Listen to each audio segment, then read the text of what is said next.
Assalamualaikum warahmatullahi wabarakatuh. Perkenalkan, nama saya Fathia Zahra, Prodi Bahasa Inggris dari mata kuliah umum kelas I, Universitas Islam Jember. Baik, langsung saja saya akan sedikit membahas mengenai Pancasila sebagai sistem etika.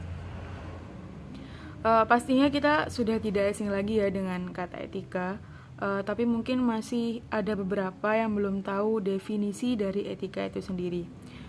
Baik, istilah etika berasal dari bahasa Yunani, ethos, yang artinya tempat tinggal yang biasa, padang rumput, kandang, kebiasaan, adat, watak, perasaan, sikap, dan cara berpikir.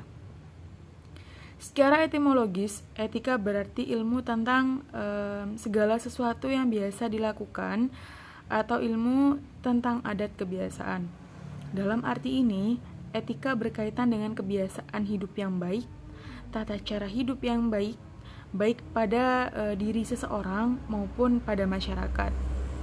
Nah, pada umumnya, perbincangan tentang etika memang selalu terkait dengan masalah nilai. Namun perlu diperhatikan bahwasanya etika dengan etiket itu berbeda.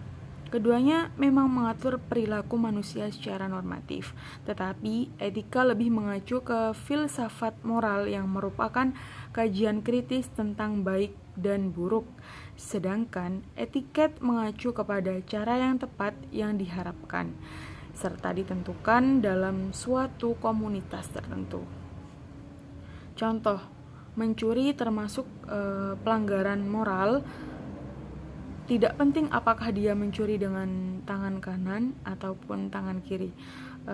Sedangkan etiket misalnya terkait dengan tata cara berperilaku dalam pergaulan, seperti makan dengan tangan kanan dianggap lebih sopan atau beretiket. Ada beberapa aliran etika yang dikenal dalam bidang filsafat, meliputi etika keutamaan, teleologis, dan deontologis. Langsung saja saya bahas tentang etika keutamaan. Apa sih itu etika keutamaan? Etika keutamaan atau etika kebajikan adalah etika yang mempelajari tentang perbuatan manusia, baik ataupun buruk. Adapun beberapa watak yang terkandung dalam nilai keutamaan adalah baik hati, belas kasih, terus terang, bersahabat, murah hati, percaya diri, penguasaan diri, sadar, kemudian suka bekerja bersama, berani, santun, jujur, adil, setia, disiplin, mandiri, dan lain-lain. Sedangkan etika teleologis adalah teori yang menyatakan bahwa hasil dari tindakan moral menentukan nilai tindakan atau kebenaran tindakan dan dilawankan dengan kewajiban.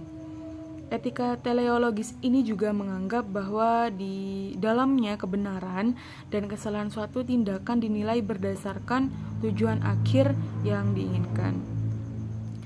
Kemudian ada etika deontologis. Apa sih itu? Etika deontologis adalah teori etis yang bersangkutan dengan kewajiban moral sebagai hal yang benar dan bukannya membicarakan tujuan atau akibat. Jadi watak nilai yang terkandung dalam etika deontologis ini seperti kelayakan, kepatutan, dan juga kepantasan. Kemudian beberapa alasan mengapa sih Pancasila sebagai sistem etika itu diperlukan dalam penyelenggaraan kehidupan bernegara di Indonesia, meliputi hal-hal sebagai berikut. Yang pertama, dekadensi moral yang melanda kehidupan masyarakat, terutama generasi muda, sehingga membahayakan kelangsungan hidup bernegara. Kedua, korupsi akan bersimaharajalela karena para penyelenggara negara tidak memiliki rambu-rambu normatif dalam menjalankan tugasnya. Kemudian yang ketiga, kurangnya rasa perlu berkontribusi dalam pembangunan melalui pembayaran pajak dan lain-lain. Pancasila sebagai sistem etika adalah cabang filsafat yang dijabarkan dari sila-sila Pancasila untuk mengatur perilaku kehidupan bermasyarakat, berbangsa, dan bernegara di Indonesia. Oleh karena itu, di dalam etika Pancasila terkandung nilai-nilai ketuhanan, kemanusiaan, persatuan, kerakyatan, dan keadilan.